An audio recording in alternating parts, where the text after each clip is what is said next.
hearing on behalf of California students. The standardized testing and reporting STAR results were released last week by the California Department of Education.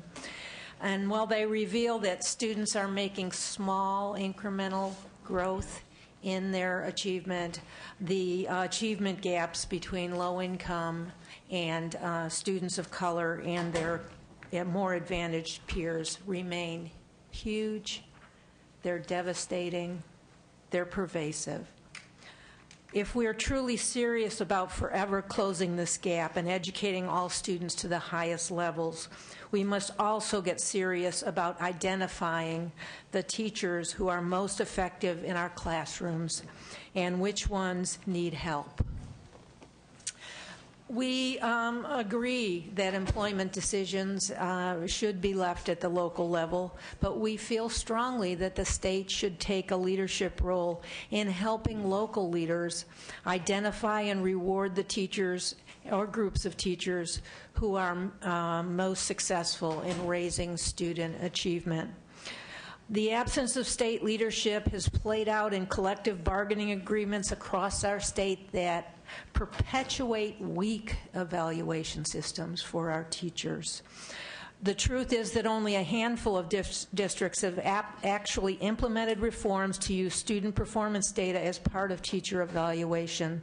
That's not nearly enough, not for the federal government, not for the teachers who deserve recognition, and not for the students who have been poorly served by our educational system. The time is now for the state to step in and provide crucial guidance and support to our districts and schools in making sure that our students are getting the best education possible. California is standing on the precipice of what could be an historic change in the tide of education in our state. This conversation must continue, and it must go on beyond the firewall itself, which is a big problem. Indeed, we must be looking at how we can best use this unique, brief moment in time to enact powerful, lasting change in our educational system that will benefit students in our state for generations to come. For example, now would be an excellent time to think about policies that ensure equitable distribution of effective teachers and principals to make sure that our low-income students and students of color are not disproportionately taught by our least effective teachers. There are schools across the state that are working for our most vulnerable and furthest behind students, and they're making great gains, giving lie to the myth that demographics determine destiny. We have highlighted some of these schools in a recent report that we just released called Achievement in California 2009, and we need to learn from these schools and take the best practices that are happening there and replicate them, and the Race to the Top funds can help us do that. And finally, the Race to the Top funds present an opportunity for our state to implement the recommendations of the McKinsey report. We have in our hands a roadmap offering a long-term plan for developing and implementing a comprehensive integrated statewide data system. The data called for in the McKinsey report will allow us to identify what works and replicate it, and to diagnose what is broken and fix it. Let us seize upon this historic moment in time and the potential for powerful collaboration among state leaders to make bold changes to our system that will best serve every single student in our state. To be sure, this is an opportunity, and our students cannot afford for us to miss it. Thank you. Thank you so very much, and I've just got to acknowledge Ruslan Ali, of course, former with Ed Trust West, now in Washington, D.C. Very proud of her, and she has always been a major source of inspiration for me. So just thank you for the work that you do.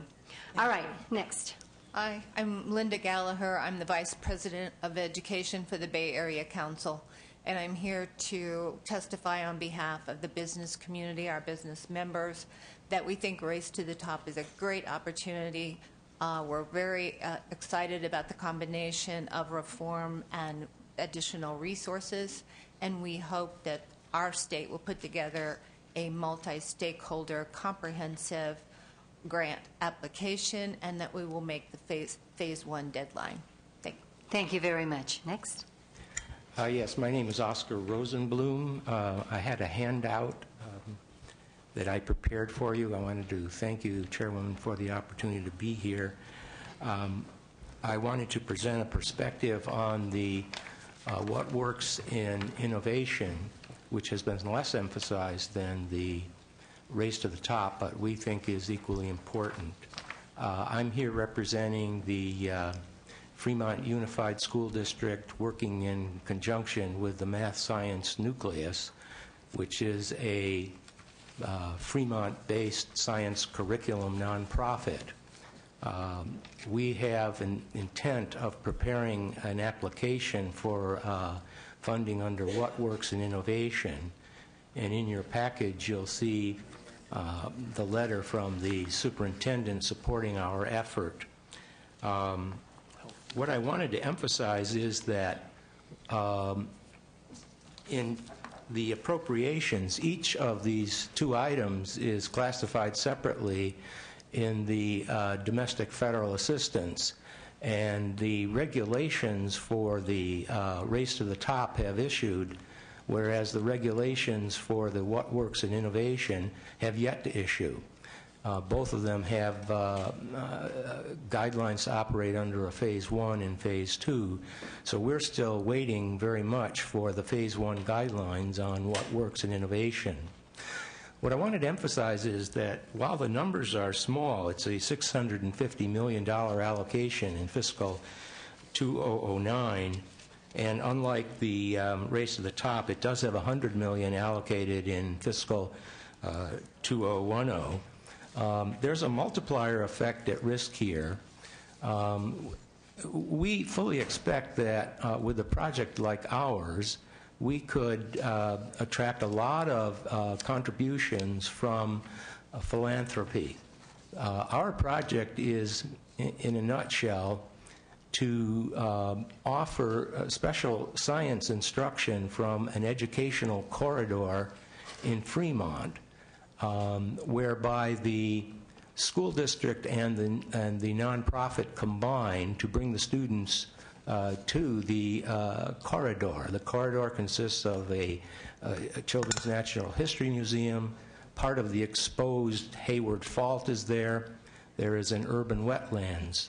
I'm going to have to interrupt. I've been informed by the sergeant that Health Committee starts in this room at 1:30, so we've got less than 10 minutes. I'm going to go ahead, take your or not the application, but take the information you've provided. I will forward it to those who are actually drafting the plan as we go forward, and I applaud you for the work that you are doing. Okay, May I just make two more points? Okay, but you've got like 10 seconds. Yes, okay. We believe that our program can qualify for the priority 1 competitive preference in the state's application, and I'm going to speak with Deputy Superintendent Ball this afternoon on that point. So I just wanted to emphasize that while this is a smaller amount, it's very innovative. We hear the point, and good luck in the conversation this afternoon. I'm sorry, but we've got to move on. Otherwise, everybody else will be left without a voice. I understand. Thank you. Next. My name is Casey Walsh, and I'm an 8th grade special education teacher in the Oak Grove School District in San Jose. And as a classroom teacher dedicated to helping my students achieve, I appreciate this opportunity to talk to you about providing our students with a high-quality education, the ultimate aim of our public school system. And I can tell you're going to move me on, so I'm not going to go through my whole prepared remarks here. I'm extremely concerned that the federal Race to the Top program is wrongly headed in the bad footsteps of the failed No Left Behind program of the Bush administration. And the purpose why I'm here is that in my district we've implemented a plan that works effectively, and the handouts that you're getting are actually copies of our evaluation section of our contract and the evaluation matrix that we use. And we use data in our district so that teachers can help their students acquire the skills and knowledge they need to meet or exceed state standards. And even more, it provides a clear link between this information and appraisals of teacher effectiveness. So if you look at the handout, you can see that the teacher's contracts describes how student data should be used as part of a teacher's evaluation. And, you know, there's fewer people than fewer others than teachers that are interested in improving their students' scores.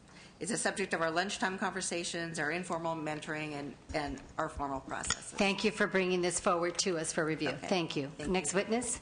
Jim Hawley, I'm acting CEO at TechNet. We are a bipartisan network of technology CEOs in areas like information technology, e-commerce, clean energy technology, biotechnology, and venture capital. Our members are many of the leaders in California's economy. I'm also here on behalf of the Silicon Valley Education Foundation, which supports the Silicon Valley's 260,000 students in public schools, making investments. And are you in education. support of the Race to the Top? Any We particular? absolutely are, yes. And we just want to say that we're strongly in support. That we see this as a very important opportunity, and we urge you to take it. We want to work constructively with you and everybody to make sure that we can get to the point where California can compete and win the Race to the Top funds, and really look at beyond the longer term, not just about these federal funds in the short term, but moving forward towards a transformation of the education. Thank you very much. Next witness.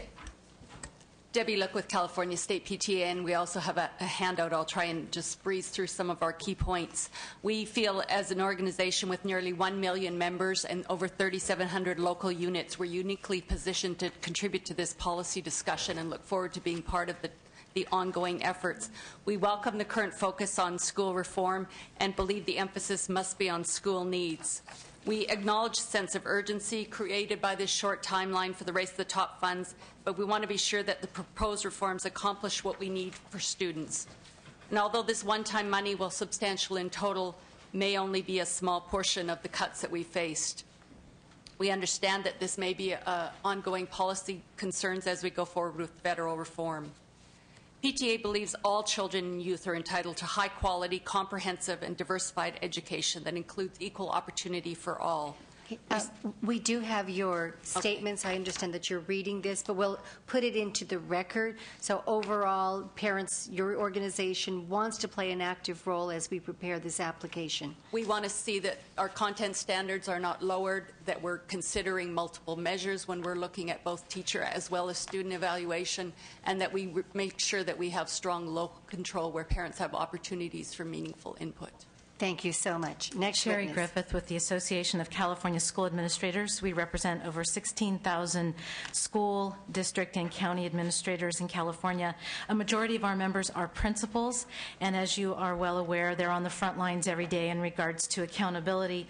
We are very interested in having the state apply for Race to the Top funds. We support the 4 assurances, and we're making comments on the guidelines. We believe this is a tremendous opportunity to actually evolve our standards and assessment and accountability system. We think we're poised for that. Our STAR system is sunsetting in 2011. And I want to remind the committee that not only for special session, but there are numerous bills in this session that could assist us in getting there. There are the bills to review standards. We will go ahead if you can provide those to us afterwards. Thank you very much. Okay, next witness. Beth Helmson with Fight Crime Invest in Kids, representing over 400 sheriffs, DAs, and police chiefs. We're really excited about the Race to the Top opportunities. Dropout prevention is crime prevention. And we also want to make the point that we'd really like to include early education in the application for Race to the Top funds, because it's been proven that that's the most effective way to reduce dropouts. Thank you very much. Next witness. Martha Zaragoza Diaz, representing Californians Together Coalition. We have our statement here. I just want to touch upon 2 issues. One is with regards to the fact that there is an absence of a process with regards to the involvement of parents and the public with regards to the state plan, and that needs to be included. The other is with regards to the Common Core standards. We believe that the Common Core standards should address the instructional needs of the student subgroups, especially the English learners and special education students. Along with that, there are various places in the proposed federal regs regarding targets. Again, those targets should be specific to student subgroups, especially English learners and special education students. Thank you. Thank you. And if we can get your statement. Next witness. Thank you. Liz Guillen with Public Advocates, also on behalf of Californians for Justice, Pico, California, and California Acorn. Together as Parents and Students for Great Schools, we'll also be commenting to the proposed guidance to the federal government. and I'll also submit written statement for this hearing. I would just wanted to add that in terms of multiple measures, we've long advocated for multiple measures for students, but we also believe that should be for teachers and principals, but also in school turnaround, and the measures should include parent involvement, inclusion, and engagement. The reform should include how we get more money to schools, including weighted student funding and adequate funding. Thank you. Thank you. Next witness. Dave Walrath, representing Small School Districts Association. Just for the record, rural schools in California have high percentages of children from poverty, English learners, some of the greatest percentages in the nation. We have great problems with teacher recruitment and retention. We're hoping that in the race to the top, those types of issues will be considered. It is not simply an urban problem. It is also a rural problem. Thank you. Thank you very much. Okay, final witness, and we'll be out in time for health to take over. Kevin McCarty, Preschool, California. We would just encourage the committee that as we address the achievement gap and try to fix our low-performing schools, and any application for Race to the Top, want to make sure we include preschool and early education component. As our prior speaker said, it is a proven investment and a good intervention. Thank you. Thank you so very much. We've come to the conclusion of a long hearing. I want to thank everybody for being here. I think this is a very important step that we have taken today. Today was to listen, to begin to ask ourselves the question, are we eligible and are we ready to lift off and enter into that race? We've heard much discussion from many individuals, organizations, groups.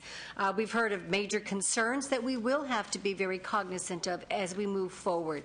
Carefully, but I believe with, to use another term that we well know, with all deliberate speed. So I want to thank everybody for being here. This is, I think, a great way for us to begin this conversation. We urge you to stay involved with us during the remainder of this session and, of course, as we move forth in the special session that the governor has declared. I do believe that this is a race that we should run, and it's a race that we should win.